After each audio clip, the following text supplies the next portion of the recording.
The Jets, do they have a quarterback controversy? According to Rich Cimini of ESPN, the Jets defense is losing patience with, and quote, not happy with Robert Saleh continuing to support Zach Wilson. There is, quote, tension in the locker room, and the defensive players believe that anybody else would get benched if they were playing like Zach Wilson. Don't know if you guys remember, this has happened last year. Brady. Yeah. What is this locker room? What is it? I mean, like, well, don't start with me because I'd rather hear from the defensive player because you can speak firsthand. Like, how frustrating is it? It is very frustrating when you go out there and you give up 13 points, right? And let's go back to last year, Brady and Will. This Jets defense versus the Patriots gave up 3 points. I know. And lost the game. I know. 3 points. Someone try to tell y'all. And lost the game. So it's very frustrating if you're on that defensive side of the ball. And then you got to think about it. If you're Garrett Wilson, right? If you're Breece Hall, like, how frustrating is it? Like, and again, does Zach deserve all the blame? Nobody deserves a good portion of it because if you just look at the film, some of the things you would think a third-year quarterback would be able to do as far as going through progressions and not just checking the ball down. He had issues with that last year. He's lost all confidence. He has no confidence. You can clearly see it. And it, like, when they're backed up, right, they're playing cover two. For people that don't know, that's 2 half safeties. The corners are playing short to deep in that scenario, right? He hit a whole shot later in the game to Allen Lazard. But earlier in the game, he didn't even look at Garrett Wilson in that whole shot. He literally just checked it down after the first hitch, which shows you he's so terrified to make a mistake. Well, it's twofold. And in particular, in that play you're talking about, it was a 7-man protection. Yeah. So as a quarterback, in 7-man protection, you should have time. You have more time. Yeah. And the fact that in that drop, you don't at least even get your eyes over there to see whether or not you've got that spot and you look for the check down.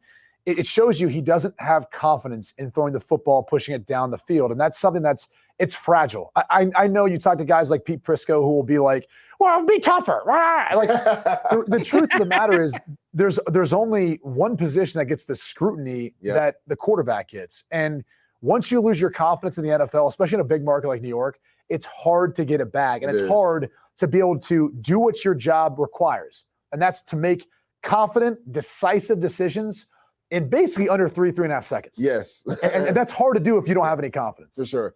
And to add to that point, right, yes, Zach deserves a lot of blame. And you talked about his confidence isn't there. But Nathaniel Hackett deserves a lot of blame, too. I mean, I watch film week in and week out of look at what the LA Rams are doing with the roster they have. McVay does a masterful job, even though Stafford has played a lot of years in this game, of moving guys around pre-snap motion, bunch formations, just to get the spacing so he has an easy map to look at. You don't see that at all with the Jets right now. Again, Hackett was running this offense in the mind that Aaron Rodgers was going to run it. Right. But you have to adjust to the quarterback that you have now. And he's not helping Zach at all either. So that was one of my biggest concerns once Rodgers went down was, really now it thrust Nathaniel Hackett to the forefront of his play calling, his ability to scheme up teams. And based on how it looked last year with the Denver Broncos, it wasn't pretty. And now you're in a situation, too, where you got a quarterback who doesn't have confidence. The team doesn't have confidence in him. And you've got a play caller now that feels probably that additional pressure. So a lot of a recipe for a perfect storm, if you will. I would say this, though, as far as the locker room goes, the tough thing is it's not like Zach wants to play poorly. It's not like he wants this to be the situation, right? And I would think every player in the locker room would hope their head coach would support him like Robert Saleh has, at least publicly. I don't know what's going on behind the scenes. But publicly, he said everything you should say as a supportive head coach. So kudos to him for that. But you feel it as a quarterback. When you're not playing well or when you're out there and the offense isn't doing its part and the defense is, there is that divide. It becomes very apparent. I've been a part of teams where I could feel that. Now, a lot of the defensive guys were able to handle themselves in a manner where they're professional about it, and they just went out and did their job until eventually it broke, and they couldn't do it any longer. But if you really want to be honest about who deserves the blame, it's really the Jets front office. They should have never put themselves in this position that they're in right now.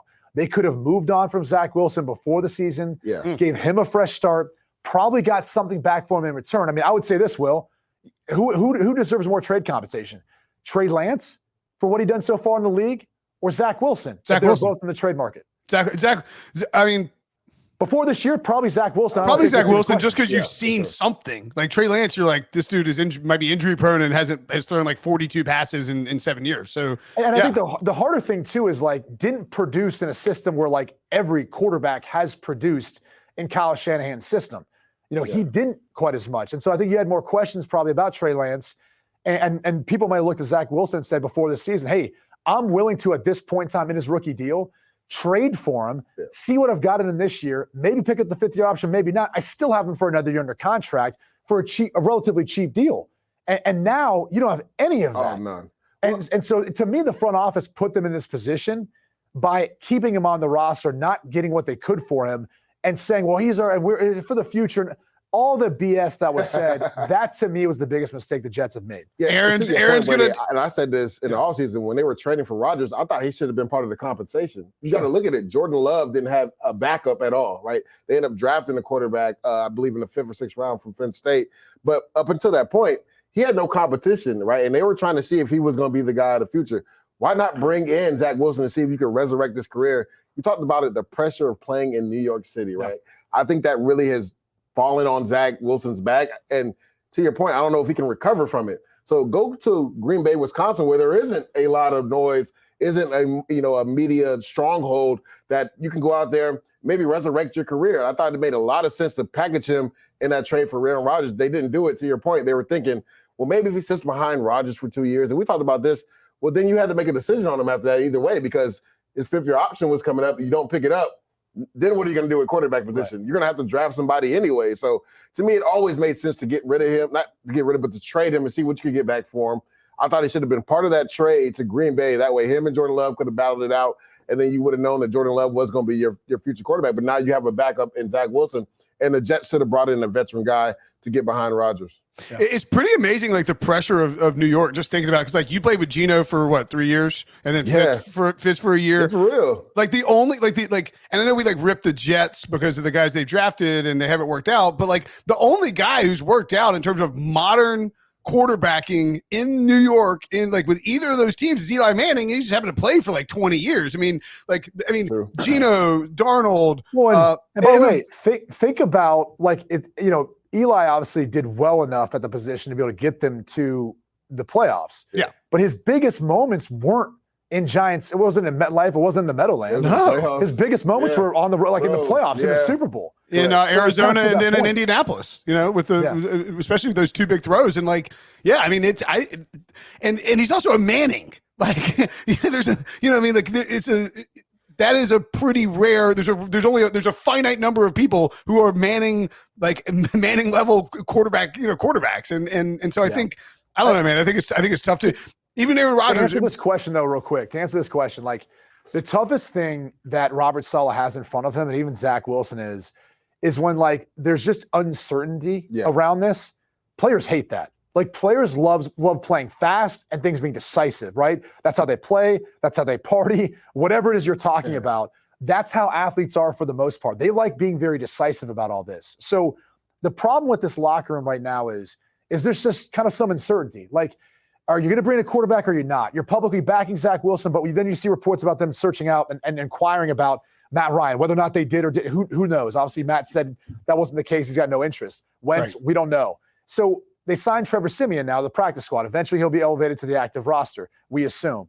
So is he a part of the future starting plan or not? Yeah. I mean, if I'm a defensive player, if I'm in that locker room, like I want to know. Like every other situation in the game of football or with our schedule for that week, we know it's mapped out. We understand. Like I understand mentally how I need to get myself ready to play, to prepare, and all that. This is a scenario where like there's so much cloudiness around it that I think that's what's frustrating. If you're just openly honest, say, look, we know he's struggling, but he's our guy. We drafted him. We're sticking by him. Defense, you step up. Offense, you step up. Run the football. Garrett, you're going to have to make some plays out there, okay? Stop complaining because we're going to throw you the football. It might not be perfect. Make a play. That's easier to deal with. Like, if you know that's what you're dealing with, then that's what you're dealing with. But when it's still kind of like, well, he's our guy kind of for now. Or the front office, we don't know. They make that decision. It's like everyone in the locker room is going, dude, come on. Like, give us some clarity for this situation so we can then move forward with our mindset every week. Well, the thing I know about Saleh, and you made a great point, right? What he says publicly is not what he's saying behind closed doors. Like you said, he's not going to throw anybody under the bus. I guarantee. We found that in Hard Knocks. Yeah, exactly. He does not like when you tell him that his team plays tough. All right? He's got a 4-letter word. He doesn't hold people accountable. That's ridiculous. He definitely holds people accountable. So I guarantee he's telling Zach, like, you got to play better. And he even actually said it today. Like, he's like, we're not numb to the fact that we know that Zach Wilson has to play better. Like, we've said this to him. I think he's already come out and said, like, he's the best. He's the guy that gives us the best chance to win. And if you look on our current roster, that's the truth right now. So he's not lying about that. It's, to your point, it's just frustrating as a defensive player or as Garrett Wilson, as Breece Hall, because it's like, is this the best we got? And right now it is, because they went all in on Aaron Rodgers and thought that Zach Wilson was going to be more of a tutelage type situation where he wasn't going to see the field. So they put themselves in this position. It sucks, but it's just like right now, Zach Wilson does give them the best chance to win. No, you're right. And I was actually close to you, Will. Like, had they not like gone out and gotten Aaron Rodgers, everyone's like, oh my God, we got Aaron Rodgers. Exactly. Like, the highs that they felt, I'm sure. Oh my God. I mean, they probably wouldn't feel the way they do right now, or at least not as low as they feel, right? No, they would be just low. You wouldn't be like, we got so. It's like, I mean, look, like, I mean, it sucks, and I understand it because it's like an NC State football season. It's like, we're the top 10 in the country. It's like, well, I can't wait to lose at Syracuse. You know, it's like that's just like how it's going to play. It's just how it plays out. Okay, it's just like, we can't have nice things. Can't have nice things. Ask you too, how do you think Trevor Siemian feels walking in that locker room and they're like, probably thinking they're going to sign, I don't know, when someone else who's like, and they're like, and Simeon walks in and is like, hi guys. Everybody just be like, I'm like, right now they might think he's the savior. Maybe. You know, there's another guy out there that they could add to the practice squad too, Brady. I think he wants to be added to the practice squad. A fella hadn't been heard of in a while, Colin Kaepernick. Add him to the practice squad then. I mean, here's the only thing I'd say though, by the way, two things. One, fact that J. Cole was like, awesome. Shout out 919. Shout out J. Cole. That's pretty dope. It's really dope. The only thing I'd say on this subject is like, why not write it to all 32 teams? Yeah. Like, if you really want to play, why would you limit yourself to one team? Yeah. Like, put yourself out there to all 32. And if you really want to play and no one gives you an opportunity in the NFL, go to the XFL or USFL, dominate and be like, dude, I can play. Go to the CFL. Like, I can play. I mean, you're at a point now 7 years after the fact where I understand that people feel like, based on his play, going to a Super Bowl and all that he's more deserving of that. The one thing the NFL will humble you with and teach you is you don't deserve anything. When you get there, you got to earn everything. And if you don't, you're out. And so he's been out for 7 years now. And it's like, all right, if the NFL doesn't want to give him that shot, go to the XFL, go to the USFL, continue to build your brand and your career off that. But I just don't like the fact that the letter was only written to one team. But it's all 32 teams, man. Like expand on there though. I know. Can you? J. Cole wrote it, dude. That's pretty cool. Hey, J. Cole again from my neck of the woods. I would I mean, imagine, and like, this is not going to happen, but it's like, you know, the NFL did the script commercials before the season. It's like, well, like, what's this crazy thing going to be like? Haha, we're going to shock everybody. It's like, what if Colin Kaepernick started for the Jets on Sunday Night Football against the Chiefs with Taylor Swift in a luxury box? Like, you couldn't make that up if you tried. Like, that would be the most insane storyline of all time. Well, now it's out there, so maybe it'll happen. Yeah, maybe it'll happen. All right.